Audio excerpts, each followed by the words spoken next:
사도 바울의 선교지였고 초대교회와 계시록의 7교회가 있던 이 지금의 튀르키예가 어떻게 이슬람화가 되었을까?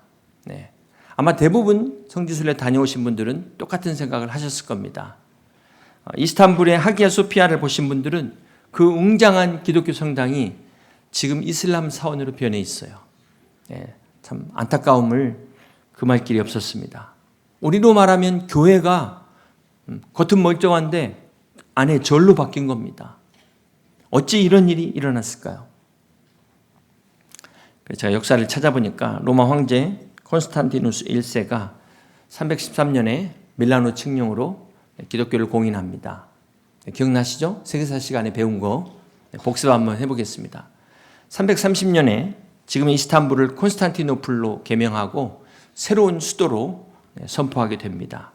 이때 로마 제국이 동과 서로 분리되면서 동로마 비잔틴 제국이 탄생하게 됩니다. 그래서 동방정교회와 로마 카톨릭 이렇게 나뉘게 됩니다. 그리고 1071년에 이 셀주크 투르크가 기독교의 성지인 예루살렘을 점령하고 이 비잔틴 제국의 수도인 콘스탄티노플을 위협을 하니까 동로마 황제인 알렉시우스 1세가 소로마 교황에게 지원을 요청합니다. 군사 지원을 요청합니다. 이것이 바로 예루살렘을 탈환하기 위한 십자군 전쟁의 시작이 됩니다. 그런데 역설적이게도 같은 기독교인들 사이의 이 갈등과 내분으로 인해서 결국은 이 동로마 비잔틴 제국이 몰락을 하게 됩니다. 그래서 1453년 오스만 제국의 메흐메트 2세가 콘스탄티노플을 점령하고 동로마 비잔틴 제국을 멸망시키고 600년간을 다스리면서 그 지역이 완전히 이슬람화가 되어버렸습니다. 그래서 지금 튀르키예는 99%가 이슬람이에요. 다 무슬림입니다. 이런 역사적 배경을 가지고 있습니다.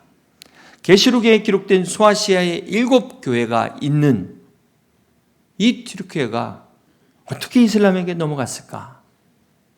아이러니하게도 기독교인들의 분열과 혼란 속에서 오스만 제국에게 어부지리로 넘어가 버렸다. 이 역사의 아이러니라는 것입니다. 그렇다면 왜 같은 기독교인들끼리 서로 싸웠을까요? 보니까 3가지 이유가 있는데 간단하게 말씀드리면 첫 번째는 이 종교적 차이 때문에 이 서로가 불신하기 시작한 겁니다. 로마 제국이 동서로 분리된 배경이 로마 카톨릭 교회와 동방 정교회가 교리적 차이로 서로 나뉘게 됩니다. 동방 정교회는 가보시면 아시겠지만 교회가 막 성화로 화려해요. 안에 그런 동상으로 가득 차 있습니다. 이 당시에는 문맹률이 높기 때문에 성경을 구하기도 어렵고 있어도 읽기가 어렵기 때문에 성화를 통해서 신앙을 교육시켰고 또 이것이 예배의 중요한 요소로 자리를 잡았습니다. 자, 그런데 반면에 로마 카톨릭에서는 이 성화나 눈에 보이는 동상은 이 우상화가 될 수가 있다. 그래서 이것을 반대하게 되죠. 이렇게 교리적 차이가 서로를 완전히 불신하게 만들어버렸습니다. 이런 상황에서 셀주크 투르크의 공격으로 이 비잔틴 황제 알렉시우스 1세가 교황 우르바노 2세에게 도움을 요청할 때 이 교황이 때는 이때다. 그래서 이 동로마 비잔틴을 자기 손 아래 두려는 정치적 야망을 드러내게 됩니다. 자, 여기에 경제적 이해까지 얽히는데요. 경제적 이해 관계까지 얽히게 되는데 이 당시 지중해 무역의 주도권을 놓고 이탈리아의 도시국가인 이 베네치아나 제네바 같은 이 사람들이 동로마 제국을 그냥 먹기 위해서 십자군을 이용하게 됩니다. 이것이 1204년 4차 십자군 전쟁이 일어났을 때 같은 편인 지금의 이스탄불, 콘스탄티노플을 공략하게 되죠. 그래서 약탈하게 됩니다. 이 과정에서 지금의 하기야 소피아 성당을 포함한 도시의 보물들, 이거를 무차별적으로 약탈한 거예요. 지금도 그 도굴의 흔적이 남아 있습니다. 이렇게 같은 편끼리 싸운 이 사건으로 동로마 비잔틴 제국이 급격하게 몰락했을 때 바로 1453년 오스만 제국이 함락시켜버립니다. 여러분, 이 튀르키예 역사가 주는 교훈이 뭘까요? 분열과 불신은 모두가 망하는 길이라는 것입니다. 우리가 서로 싸우면 교회도 나라도 빼앗길 수밖에 없다. 이 어부지리의 역사를 잊지 말아야 될 것입니다. 사랑하는 성도 여러분, 오늘 교회 안에는 보수도 있고 진보도 있습니다. 여러분 한번 생각해 보세요. 여러분 언제부터 보수 되셨습니까? 여러분 언제부터 진보 되셨습니까? 중요한 것은 우리가 보수냐 진보냐 그 이전에 우리는 하나님의 자녀요, 같은 크리스찬이요, 성도라는 사실을 잊지 마시기를 바랍니다. 성도는 하나님의 말씀에 우선순위를 두는 사람이에요. 성도는 하나님의 말씀에 순종하고 승복하는 사람이 성도입니다. 그런데 오늘 문제는 교회 안에서 자신의 정치적 신념을 주장하는 사람들, 하나님 말씀보다도 이 신념을 그 위에 둔 사람들이 있어요. 이건 절대로 신앙이 아니라는 것 명심하시기 바랍니다. 이 십자군 전쟁이 본래의 목적을 잃어버린 것이 이 정치적 야망을 갖고 경제적 욕심을 가진 사람들 때문에 같은 편끼리 싸워가지고 서로 망한 것 아닙니까? 그러므로 에베소서 4장 3절은 평안에 매는 줄로 성령이 하나 되게 하신 것을 힘써 지키라 말씀하신 것처럼 오늘 그리스도 안에서 이 하나됨을 끝까지 지킬 수 있는 저와 여러분 다 되시기를 주님의 이름으로 축복합니다. 이렇게 초대교회와 계시록의 7교회가 무너진 역사적 배경을 살펴봤습니다. 그렇다면 더 중요한 결정적 이유가 있겠죠. 하나님의 관점에서 영적인 근본적인 이유는 무엇일까요? 계시록 2장 5절입니다. 그러므로 어디서 떨어졌는지를 생각하고 회개하여 처음 행위를 가지라. 만일 그리하지 아니하고 회개하지 아니하면 내가 내게 가서 내 촛대를 그 자리에서 옮기리라. 그러므로 두렵고 떨리는 마음으로 성령의 촛대가 옮겨지지 않기 위해서 우리가 어떻게 해야 될지 오늘 말씀을 통해서 함께 은혜를 나누기를 원합니다.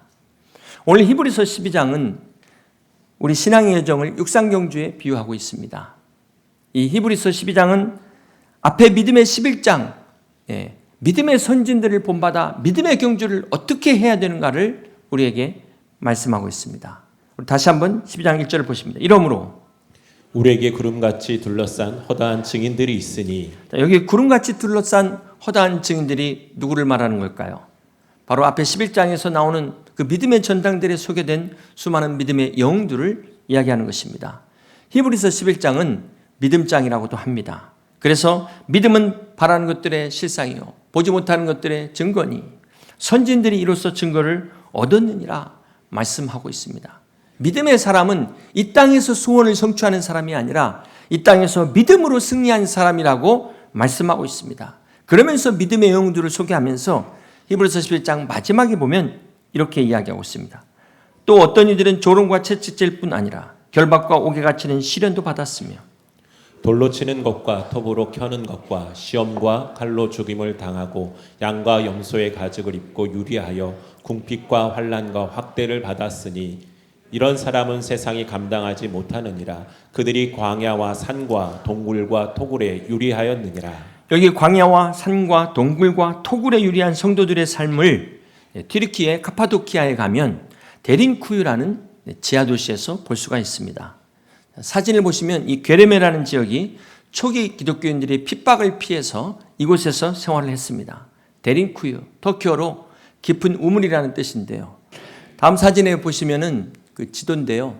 저렇게 개미굴처럼 땅굴 지도입니다. 지상에서 약 80m까지 8개 층으로 최대 20개 층으로 되어 있는데 2만 명이 살 수 있는 그런 엄청난 곳입니다. 그리고 제일 아래에 십자가 모양으로 딱 파져 있는데 막 비집고 들어가서 보면은요 거기에 교회가 이렇게 나와요. 저기서 사람들이 예배를 드렸다는 거예요. 저기서 신앙을 지키기 위해서 예배를 드린 겁니다. 오직 믿음 하나 때문에 박해를 받고 평생 지하에서 산 저 현장을 보면서 정말 숙연하지 않을 수가 없었습니다. 우리가 오늘 하나님 믿으면서 이렇게 우리는 복받고 누리는데 과연 우리가 하나님 앞에 섰을 때 부끄러움 당하지 않으려면 어떻게 해야 될 것인가?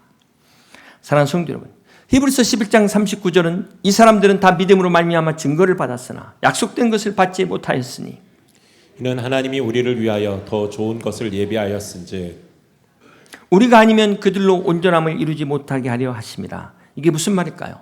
하나님께서 믿음을 위하여 수고하고 순종하고 헌신한 자들을 위하여 더 좋은 것을 예비하셨다. 이렇게 약속하시면서 오늘 우리가 이 하나님의 약속을 이루어가고 있다는 것입니다. 믿음의 선조들이 시작한 이 믿음의 여정을 오늘 우리가 함께 완성해 가고 있다는 사실을 말씀하고 있습니다. 그렇습니다. 오늘 우리의 믿음은 우리 교회를 세우신 우리 믿음의 선배들뿐만 아니라 오늘 히브리서 11장이 말씀하고 있는 이 믿음의 선진들의 뒤를 우리가 계속해서 이어가고 있다는 이 사실을 기억하시길 바랍니다. 그런 면에서 신앙은 개인전이 아니라 단체전과 같습니다. 우리 혼자 뛰는 게 아니에요. 여러분 혼자 뛰는 것이 아닙니다. 마치 릴레이 계주와 같이 우리가 이 믿음의 바톤을 이어받아 열심히 뛰는 것입니다. 지금도 하늘의 메인 스타디움에서 먼저 경기를 마친 우리 믿음의 선진들이 우리를 응원하고 격려하고 박수치고 있다는 사실을 믿으시기를 바랍니다. 여러분 이 응원 소리가 들리세요? 들리십니까? 무엇보다도 주님이 우리를 응원하고 계세요. 하나님 보좌 우편에서 우리를 위하여 응원하시고 성령님께서 말로 다 할 수 없는 탄식으로 우리를 위하여 기도하고 계심을 믿으시길 바랍니다. 그러므로 다시금 일어나 이 믿음의 경주를 힘차게 달려갈 수 있는 새롭게 시작할 수 있는 여러분 되시기를 주님의 이름으로 축복합니다. 오늘 본문에는 우리가 이 믿음의 경기를 성공적으로 완주하기 위한 세 가지 조건을 말씀합니다. 첫 번째는 다시 한번 히브리서 12장 1절인데요. 이러므로 우리에게 구름같이 둘러싼 허다한 증인들이 있으니 모든 무거운 것과 얽매이기 쉬운 죄를 벗어버리고. 그렇습니다. 달리기를 하는 사람들이 무거운 짐을 지고 달릴 수 없는 것처럼 믿음의 경주도 이 불필요한 것들, 무거운 것들 다 내려놓으셔야 됩니다. 그래서 베드로전서 5장 7절에 너희 염려를 다 주께 맡기라. 이는 그가 너희를 돌보심이라고 말씀하고 있지 않습니까? 이 시간 여러분의 모든 무거운 짐을 주님께 맡기시기를 바랍니다. 우리가 벗어버려야 될 무거운 짐에는 성령님을 슬프시게 하는 이 죄뿐만 아니라 이 나쁜 습관도 포함되어 있습니다. 특별히 게으름 같은 믿음을 방해하는 이 장애물을 제거해야 됩니다. 사랑하는 성도 여러분, 우리가 믿음 못지않게 중요한 게 믿음의 환경입니다. 여러분 예배 때 은혜를 받으시고 또 특별히 부흥회 때 은혜를 받으시는데 이게 며칠 갈까요? 이게 왜 지속되지 못할까요? 바로 믿음의 환경에 문제가 있으면 우리가 이 믿음을 지키기가 어렵습니다. 아무리 내가 잘 믿으려고 하는데 친구가 전부 세상 친구고 술 친구인데 어떻게 신앙생활을 제대로 할 수 있겠습니까? 장작에 어렵게 붙은 불을 이어갈 나무가 없어요. 땔감이 없습니다. 오늘 하나님 나에게 은혜를 주시옵소서. 우리가 기도하면서 은혜를 받아야겠지만 이 은혜를 지켜갈 수 있는, 유지할 수 있는 믿음의 환경이 중요하다는 것입니다. 사랑하는 성도 여러분, 우리가 기억해야 될 것은 믿음은 은혜입니다. 하나님의 선물입니다. 그러나 이 하나님의 선물인 이 은혜를 지키기 위한 우리의 책임, 우리의 노력, 이게 필요한 거예요.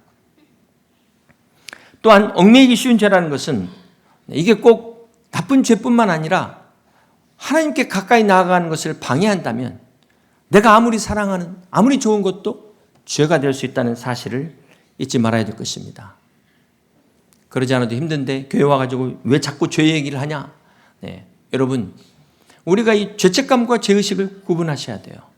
죄책감은 마귀가 주는 정죄감으로 우리를 넘어뜨리고 우리를 실패케 하고 우리를 완전히 무너뜨리기 위한 것이라면 이 죄의식은 우리가 하나님 앞에 나아가도록 우리가 하나님 말씀에 비추어 깨닫도록 축복받도록 하는 것이 바로 이 죄의식이라는 사실입니다. 이것은 성령의 역사예요. 그러므로 우리가 이 죄를 깨닫고 과감하게 이 죄를 내려놓고 버리고 하나님 앞에 회개하며 나갈 때 하나님이 주시는 이 은혜와 축복을 누리는 여러분 다 되시기를 주님의 이름으로 축복합니다. 이사야서 53장 6절에 우리는 다 양 같아서 그릇 행하여 각기 제 길로 갔거늘 여호와께서는 우리 모두의 죄악을 그에게 담당시키셨도다. 그렇습니다. 예수님의 십자가는 우리의 모든 죄를 다 담당하셨습니다. 그러므로 우리가 연약하여 넘어질 때마다 다시 일어설 수 있도록 힘주시는 분이 우리 예수님이요 예수님의 십자가의 능력인 것을 믿으시길 바랍니다. 그래서 오늘도 이 예수님의 십자가 붙들고 이 믿음의 경주, 어떤 경주? 회개의 경주를 열심히 끝까지 다시금 달려갈 수 있는 여러분 되시길 주님의 이름으로 축복합니다. 두 번째 경주를 성공적으로 완주하기 위한 조건은 계속해서 1절입니다. 이러므로 우리에게 구름같이 둘러싼 허다한 증인들이 있으니 모든 무거운 것과 얽매이기 쉬운 죄를 벗어버리고 인내로서 우리 앞에 당한 경주를 하며. 두 번째 조건은 인내입니다. 한 연구 결과에 의하면 주차장에서 차를 뺄 때 아무도 없을 때는 26초가 걸린다고 합니다. 그런데 이제 다른 차가 뒤에서 이렇게 기다리고 있으면은 31초가 걸리는데, 이때 기다린 차가 자꾸 빵빵거리며 경적을 울리면 43초가 걸린대요. 네. 인내가 영어로 patience인데요. 네. 환자가 patient잖아요. 어원이 같습니다. 네. 여러분, 환자에게만 인내가 필요합니까? 인내는 우리 모두에게 필요합니다. 2016년 리우올림픽 마라톤 금메달리스트가 엘리우드 킵초게라는 사람이었는데, 그 나중에 인터뷰하면서 이런 말을 했어요. 얼마나 힘들었던지 그 옆에 달리는 차를 보면서 그 바퀴 속에 들어가고 싶다. 네. 그런데 그걸 인내해서 마침내 금메달을 받게 된 것입니다. 사랑하는 성도 여러분, 믿음의 경주는 단거리 경주가 아니라 마라톤 장거리입니다. 그래서 반드시 인내가 필요해요. 우리가 온전한 믿음이 있다 할지라도 인내하지 않으면 하나님의 뜻을 이루기 어렵습니다. 기도의 응답을 받을 수 없습니다. 신앙생활은 비행기 타고 훨훨 날아가는 것이 아니라 땀 흘리며 달리는 경주와 같은 것입니다. 이 믿음의 경주에 있어서 반드시 인내가 있어야 승리할 수 있다는 사실을 기억하시기 바랍니다. 산에서 조난당하는 경우에 그 조난당한 현장에서 죽는 경우는 드물다고 합니다. 대부분 이제 마을 가까이에서 이제 시체로 발견되는데요. 이제 그 마지막까지 희망을 포기하기 때문에 죽는다는 거예요. 그래서 산악 전문가들이 마지막이라고 느꼈을 때 그때 30분을 버티라는 거예요. 다 끝났다 싶었을 때, 더 이상 길이 없다 싶을 때 그때 한 걸음을 내디디라는 것입니다. 내디디라는 것. 여러분, 계란이 자기 스스로 깨고 나오면 병아리가 되는데 남이 깨면 후라이가 되는 거예요. 그렇기 때문에 우리가 이 인내라는 것이 얼마나 중요한지 모릅니다. 근데 인내가 단지 그냥 참고 견디는 수동적인 것만이 인내가 아니라, 네? 한숨 쉬고 있는 것만이 막 버티는 것만이 인내가 아니라 우리가 구하는 것도 인내예요. 계속해서 구하는 겁니다. 하나님이 응답 주실 때까지, 이 문이 닫혔으면 열린 문이 나올 때까지 찾는 것입니다. 네, 두드리는 것입니다. 그러므로 여러분, 구하고 찾고 두드리는 인내로 믿음의 경주를 승리하는 여러분 다 되시기를 주님의 이름으로 축복합니다. 세 번째, 우리가 이 경주를 끝까지 완주하기 위해 필요한 조건은 히브리서 12장 2절입니다. 믿음의 주요 또 온전케 하시는 이인 예수를 바라보자. 우리가 이 달리기를 할 때 마라톤 선수가 결승점을 향해 달리잖아요. 이 목표를 알지 못하고 달리면 어떻게 되겠습니까? 아무리 빨리 달려도 방향이 틀리면 헛수고가 되는 것입니다. 마찬가지로 우리 인생에 있어서 방향보다 중요한 것은 아니죠. 속도보다 중요한 것은 방향입니다. 제대로 잘 들으시기 바랍니다. 제가 거꾸로 얘기해도 여러분 잘 들으시면 되겠습니다. 히브리서 12장 2절에 믿음의 주여 또 온전하게 하신 이 예수를 바라보자. 우리가 바라봐야 될 목표가 뭐라고요? 예수 그리스도. 우리의 결승점이 어디입니까? 예수 그리스도. 예수 그리스도만이 우리의 진정한 목표이요 소망인 것을 믿으시기를 바랍니다. 간혹 이 경주할 때 우리가 옆에 보다가 스텝이 꼬여가지고 또 다른 거 보다가 넘어지는 경우가 있어요. 우리가 바라봐야 될 것은 옆에 있는 사람이 아니에요. 옆에 있는 김 집사, 이 집사, 박 집사를 보는 것이 아니라 우리는 주님만을 바라봐야 되는 것입니다. 어떤 사람은 히브리서 11장에 나오는 믿음의 영웅들, 막 허다한 하늘의 구름 같은 증인들 보다가 정작 예수님을 놓쳐버리는 경우가 있어요. 이 증인들, 그들 똑같은 우리와 같은 믿음의 사람들이었습니다. 먼저 예수 그리스도를 따르는 사람들이었어요. 우리가 바라봐야 될 것은 이 사람이 아니라, 돌림없는 방백이 아니라 오직 예수 그리스도만을 바라보는 저와 여러분 되시기를 주님의 이름으로 축복합니다. 마태복음 14장에 보면 폭풍이 몰아치는 밤 사경, 새벽 3시부터 6시경 사이에 우리 예수님께서 바다 위를 걸어 제자들에게 다가오십니다.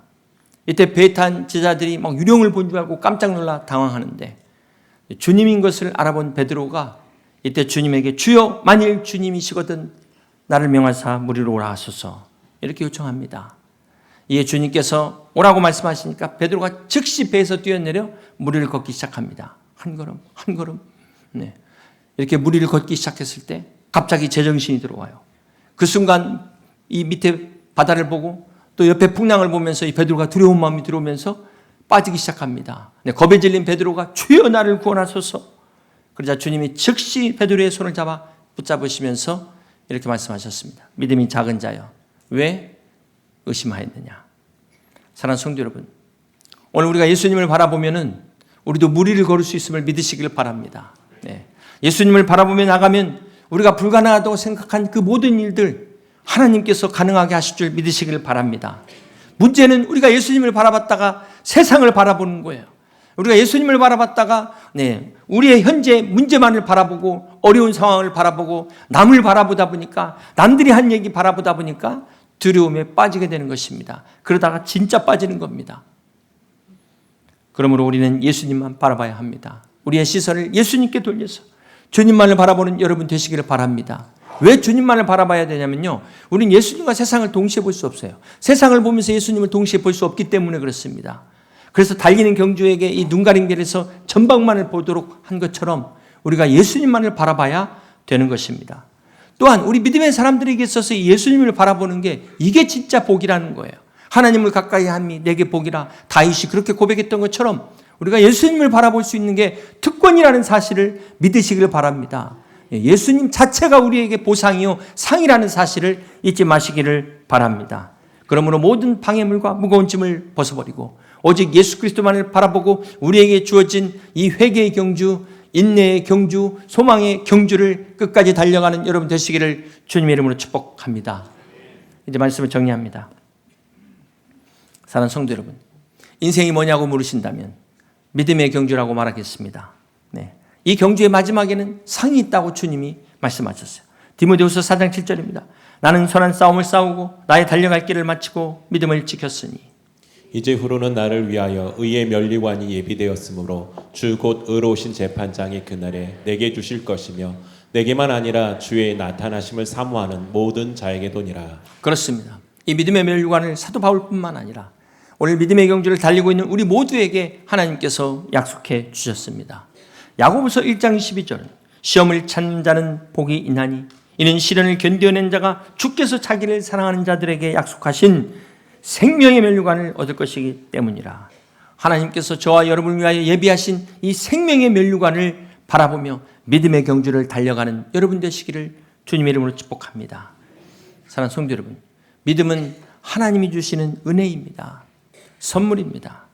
중요한 것은 우리가 이 하나님의 선물에 어떻게 반응하느냐, 이 은혜에 반응하여 우리의 선택과 행동, 즉 책임으로 열매 맺는 것이 바로 믿음이라는 것입니다. 믿음의 여정이라는 것은 이미와 아직 사이에 존재하고 있습니다. 이미 우리가 이루어진 이 구원을 가지고 아직 완성되지 않은 이 거룩함을 향하여 달려가는 경주가 믿음이라는 것입니다. 그러므로 주님만을 바라보며 하늘의 면류관을 바라보며 달리는 이 믿음의 마라톤에서 회개와 인내와 소망의 경주를 끝까지 완주하셔서 마지막 그 천국의 올림픽 믿음의 면류관을 받는 그날 주님 앞에서 칭찬받고 이 약속의 구원과 생명의 면류관을 받는 우리 여의도 침례교회 모든 성도들 다 되시기를 주님의 이름으로 간절히 축원합니다.